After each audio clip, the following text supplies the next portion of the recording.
Welcome to Health and Information for June 2015. I'm Dr. James Bissland. I'd like to welcome you to the program. For those of you who have watched our program for the last 3 years, you know that we kind of get diverse. We talk about many things. We talk about a lot of healthcare issues. We've had a couple of country music legends. And while I think about it, I want to tell you that our July program, we are going to redo my interview from last fall with country music legend Mickey Gilley, and we're going to have that on as a 30-minute program by itself. So it'll just be me and Mickey Gilley together for that 30 minutes. We're going to remake that one and make it a little bit more concise on the timing rather than go into the hour program. Today our topic is going to be about the weather and how the weather will affect our bodies and our joints. And a lot of people have come in the office here recently and we talk about, I feel just stiff, I feel sore, my joints are not as loose as they used to be, and it seems to get that way whenever we have storms. Now, we live in Oklahoma. We are kind of right in the middle of Tornado Alley, and one of the things that we have noticed here is that during seasons where we have a lot of cold fronts come in or low pressure cells come in, we have a lot more people who have problem with their joint stiffness. You know, you've heard the old wives' tale about how Grandma or Aunt Sally can feel that there's a front coming in because their knees ache. Well, that's not really a fallacy. It's not a wives' tale, and it is something that is very valid. I want to take a few minutes and explain what happens, and we're going to put a picture of a joint here on the screen so that you can see the joint. But inside of each joint, there is a little capsule of fluid.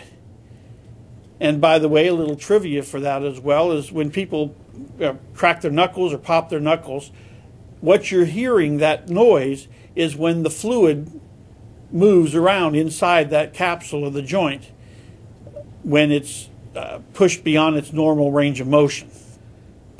Well, that capsule has a certain amount of pressure in it, the barometric pressure.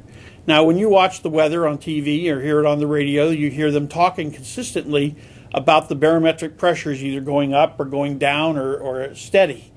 And the barometric pressure has a pretty significant amount of influence on how our bodies feel. For instance, if we have a high pressure that's built in, like in the summertime in Oklahoma after the storm season, we get high pressure builds in, high pressure domes. This pressure is higher outside than it is on your joints inside, because the pressure of the capsule in your joints of your body stays pretty much the same all the time. So as the pressure goes up outside, the joint capsules actually may shrink somewhat, allowing you to have more flexibility and more movement. And this is why some people say, man, if I just go out and lay in the sun, I feel better.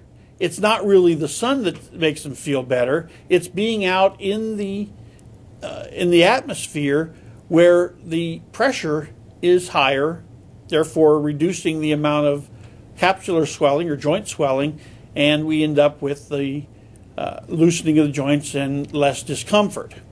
Now, when we have a low pressure cell come in, like we do here in the spring and summer, and actually we can have it pretty much now anytime. If you lived in Oklahoma long enough, you've seen tornadoes in about every month of the year. And when a low pressure comes in, the pressure outside of your body will drop, and that joint capsule will swell. And when the joint capsule swells, you feel stiff, you feel sore, achy, and basically you don't feel like doing a whole lot of anything. And this is where you'll get a lot of people who will tell you, I can tell you when it's going to storm. I know it, I can feel it in my bones. You've heard that comment over and over again. It's kind of like you take a balloon. And if you blow the balloon up, that's a good example of how the joint capsule works. The pressure inside the balloon, or for those of you who have been in the office and we have our exercise balls here, the pressure inside is greatly increase compared to the pressure outside, which is what makes the balloon or the ball have its shape. When the joint capsule swells like that, you then don't have the range of motion either in the spine, shoulders, elbows, wrists, fingers, knees, ankles, and feet. Basically, any of the joints in your body have the capsules. And so when those capsules swell, you lose your range of motion. When we look at weather and how the weather will affect our bodies, I often know after a weekend that I'm going to have people come in, they're going to be either hurting more or they're going to be better depending upon the weather. I can almost predict it. Now, we're filming this program on the 18th of May. And for those of you, again, in Oklahoma, you know Saturday night got pretty hairy around here. And as it was well predicted today, I had several things that came up. Number one, I had a lot of people who had sinus congestion because the sinuses inside the body have a certain pressure, and when the pressure outside goes down, the sinuses begin to swell. The mucous membranes close up a little bit, and again, the pressure inside of their head can get pretty significant. But I had a lot of people today that were just saying their joints just hurt. Now today, we're in a little different weather pattern, and a couple people told me, you know, I felt lousy Saturday night, I felt lousy yesterday, and I feel better today. It all is based upon the pressure. And that's why paying attention to the barometric pressure is an important part of a weather cast on either your TV or local radio.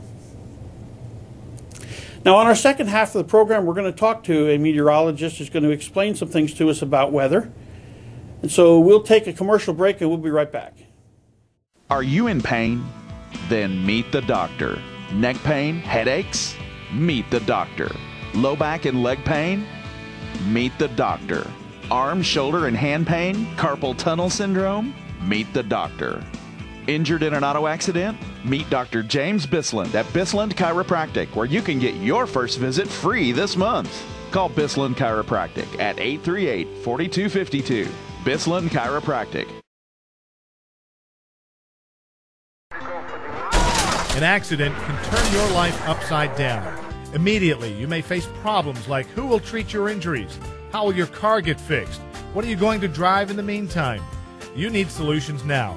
At Benedict Law Office, the care you deserve can begin at your own home. No office visit is necessary, and you pay no fee if there's no recovery. At Benedict Law Office, there are no problems, only solutions. Call Benedict Law Office for your free consultation today. Where were you when the lights went out? Who did you call and when you gave them a shout? Did they pick up the phone? Did you get a machine? Or some front office drone? You know what I mean. You want to talk to somebody who knows what they're talking about. So call Marie now. Electricians with a mission will get you connected with Marie Electric. Hi, this is Larry Murray with Murray Electric. We appreciate your business and we don't take you for granted. While nobody likes to have electrical problems, we want you to know that we will be here for you when you do need an electrician. And remember, you don't get phone shuffle when you call Murray Electric, because we have a real live electrician that answers the telephone. Remember, if you're in a hurry, call Murray, 918-835-9605. 918-835-9605. We'll get you connected with Marie Electric. Welcome back to Health and Information. This is June for 2015, and then we are talking about weather and the effects of weather on your body, sinuses, and your joints. And we are joined today by a local meteorologist who is pretty well known through the Tulsa area. So I'd like to introduce meteorologist Dan Threlkeld. Dan, welcome to the program. Great to be here. Thank you for joining us. See, I was here, Doctor, for this alignment right here. Just right there? We can take care of that. You betcha. Not a problem. First of all, we like to, whenever we have somebody on, tell us what got you into meteorology to begin with? Since a very young age, it was something that I was fascinated with. As a child, I would look up at the clouds and started writing down the clouds if it was a clear day or a cloudy day, and never thought that would ever be a profession. I didn't plan on wearing a suit and being on television, but it just turned out some things happened in my life, and I went to school and studied it and was lucky enough to get to do what I love, which is follow the weather. And you've been doing this professionally for how long? For about 27, almost 28 years. 28 years, okay. And you did TV most of that time? Most of that time. Started in radio in Duncan, Oklahoma. Okay. At KRHD. The kids call it CRUD radio. Started at KRHD, great little radio station in southwest Oklahoma. Worked my way into Lawton, and then from Lawton into television. So other than that, it's been mainly television. Okay. Now, when we talk about weather, and you know, we were talking about all the tornadoes that hit through here the other day, would you explain how a tornado actually develops? Absolutely. The tornadoes form because of air currents going at different direction and at different speeds. There's a lot of eddies, little spin-ups in the air, and if we get just the right conditions of temperature, pressure, as you talked about earlier, and the wind speeds going, we'll get a little bit of a wind shear going. That'll turn into a horizontal rotation of air, and then the updraft will spin that into a vertical circulation. But we still don't know why this storm produced a tornado and this one didn't. We're much smarter than we were 25 years ago, and forecasts are getting more accurate. The lead times are getting better, but we still don't have all the ingredients. We still don't know exactly why a tornado forms, other than we know it's the wind shear and we know it's the vertical updraft that causes that vertical spinning. Now, I know we said we are in Tornado Alley. Yes. Which means we have per capita probably more tornadoes than other parts of the country. Yes. But tornadoes can go anywhere, can't they? Exactly. We've had tornadoes in all 50 states. We get them here more often across the Central Plains, but you might find this interesting that Tornado Alley is shifting a little bit. When you look at research over the last 15 years, it's shifting a little bit further to the east, moving over closer towards Dallas to a Memphis area up in Illinois.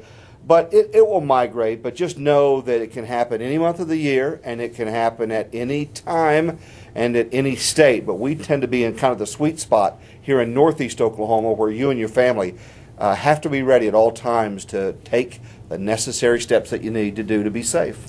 You know, I've heard so many comments lately that, you know, they issue tornado warnings, Right. when in fact then nothing happens. Right. You probably hear this a lot too. Why do you guys do so many warnings when nothing has ever come of it? But then the one time it comes, you want to be able to warn people in better safe than sorry. That's a debatable philosophy, but the Weather Service thinking is I would rather overwarn than to not give somebody a heads up. The concern was that we were crying wolf, and the Weather Service was issuing too many severe thunderstorm warnings. So they thought, what can we do to issue fewer warnings where people don't just become blasé and it's just another warning and my phone went off or the alarm went off and those guys on TV just like to talk. So they raised the criteria for severe thunderstorms from 3/4 inch hail up to 1 inch hail, and that did lower the number of tornado severe thunderstorm warnings. For tornado warnings, they're not issuing them for these large areas. In Oklahoma, just to the northwest of Tulsa, we have Osage County, and that's a lot of real estate. And in fact, the tornado itself is fairly small. So instead of issuing tornado warnings for a very large geographical area, now they're issuing for polygons, much smaller sliver of southern Tulsa County. So if you live in Sand Springs and the storm is in Bixby and moving to the east, there's no need for people in Sand Springs to take cover. There's a lot of real estate between Sand Springs and Bixby. So they're trying to issue it for a smaller area with the idea of fewer people having to take cover and them getting a little bit more callous and say, it's just TV. Those warnings go off all the time. They don't mean it. So now they're trying to do what they can to lessen that impact. That makes sense. You know, there's when I first moved to Tulsa originally, which was back in the early 70s, you often heard the story that tornadoes don't hit the city of Tulsa. Right. You've heard that. I have. You've probably been asked this question if once 1,000 times. But they say, it's because of the river, it's because of the concrete warming, the city's warmer than these around. What's the reality? What's the truth of that? The reality is a tornado can go right through downtown if it were to be its path. Some people think there is a microclimatology, and that's the new thing in meteorology that we'll be studying over the next 10 to 15 years, is how does the heat of the city, we know in the downtown area it's a couple of degrees warmer than it is, say, if you're out in Manford, or if you're out in Skytook, it's not quite as warm as it is in the city because the bricks and the concrete absorb that heat and redistribute it, and so maybe that heat is causing things to deflect. It's not. People said it couldn't happen in Sand Springs. Somebody told me it was the river. Someone said it was because of the topography out by Keystone. Some said the lake. Some said it was a Native American graveyard that was in the parking lot at Atwoods. And because of that, we would never have a tornado. But we all have to know that they can happen at any time, at anywhere, regardless of what Grandma and Grandpa may have told you. Exactly.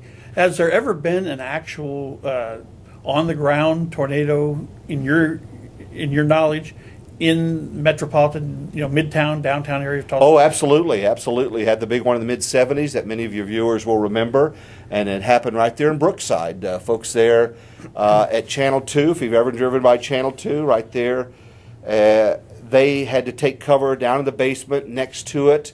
They had to take cover in the freezer there, and it wiped out a lot of midtime. So, yes, we've had numerous tornadoes in the city of Tulsa, and we'll have more in the future. There will be. Yes.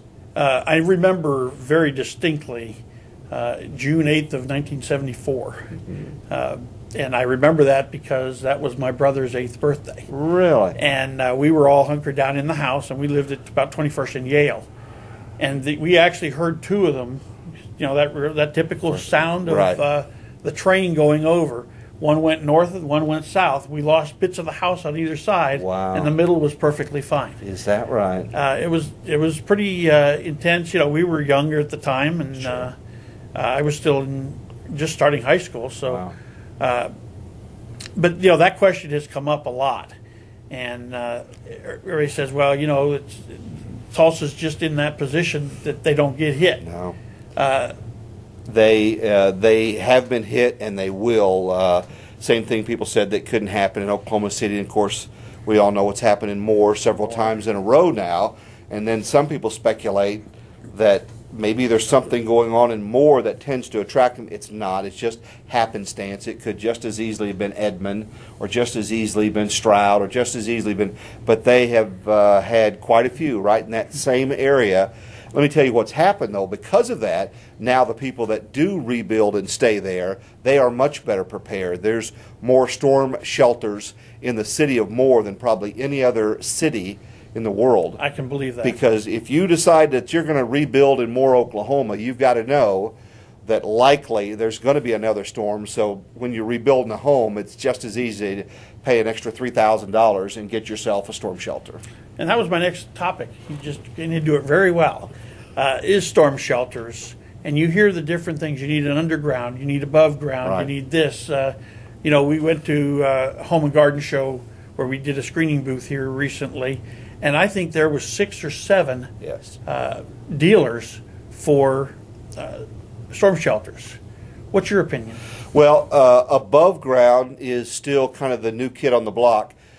When most of us grew up, those weren't available. Right. And when I talk to people that are my age or older, they'll say, oh, we're growing up, we had to go below ground, and those things, I don't trust them. And I remind them when we grew up, computers didn't exist. Exactly. So we have to adapt to the new technology, and above ground storm shelters are tested, and structural engineers have to sign off on how much force they can withstand. Let me tell you a couple of things, though, to keep in mind if you are shopping below or above. But if you go above, one of the most important things that a lot of people neglect is count the number of anchors. If you're shopping for storm shelter A, B, or C at a storm shelter or at a trade show or whatever, count how many anchors they're anchoring it in, because you could have 9-inch thick steel titanium, but if it gets pulled up out of a ground, it's a moot point. So count how many anchors they're using to secure that to the concrete slab. That is something that a lot of people neglect. They'll look at the door and they'll look at the thickness of the steel, but remember, a tornado can pick up a train. Right. So that shelter, I don't care how thick the walls are, if it's going to be compromised or turned over, then it's, again, it's not a safe shelter. So that's a good tip for you as you're shopping around. Best time to buy a storm shelter is when there's about that much snow on the ground. You know, best time to buy a convertible is in the winter. In the winter, absolutely. Best time to buy a storm shelter. So this winter, if you don't do it this spring, start thinking about calling some of these dealers around January, February when they get hungry, or right before Christmas when they want to feed their family. That price will probably be about half of what you're going to pay in March and April. Or right after a blizzard. Exactly. Yeah. And we get those too. We do indeed. And, you know, the above ground, I like them for the multi-purpose use of them. Some people will use those as a gun safe. They can lock it from the outside. Some people use it for extra storage. Some people will use it for a panic room. If the bad guy broke into your house, you could, and the family could scurry out there, lock yourself in from the inside. Right. And the bad people, they don't want to confront you. They would just want to ramshackle your house and get your valuables and then leave, but your family is safe. So they're multi-purpose, and so I prefer the above ground if you have the space in your garage or whatever, but, as opposed to the below, which we know here they can be lifted out because of the water table that we have here. They can get water in them. Doors can get stuck. So I'm personally, my family, more comfortable with the above ground. Okay. And they've been around the above ground on a routine basis for how long? About 10, 15 years. Okay. So they have been around quite a while. Yeah, they have been. They're getting better. Some are putting benches and shelves, you know, almost like grandma's canning, where you could store, you know, canned vegetables in there or a first aid kit. So there's a lot of options now. Oh, good. All right. Well, you know, we're just, believe it or not, we're almost out of time for the program today. I want to say thank you for what you do for the folks of Oklahoma. You inform them and you help them as well. Absolutely. So we'll get to this vertebrae here in a second. We'll get to that. Thank you, Doctor. I appreciate that. Appreciate a lot your of fun. And thank you all for joining us this month. We hope that this information has been helpful to you. Remember, next month, our July program is going to be the redo of my interview with Mickey Gilley. And then our August program, we're going to do chiropractic miracles again. We have several of my colleagues who have asked me to do that, so we're going to be doing that for our August program. So until next month, y'all have a happy, healthy, and safe month.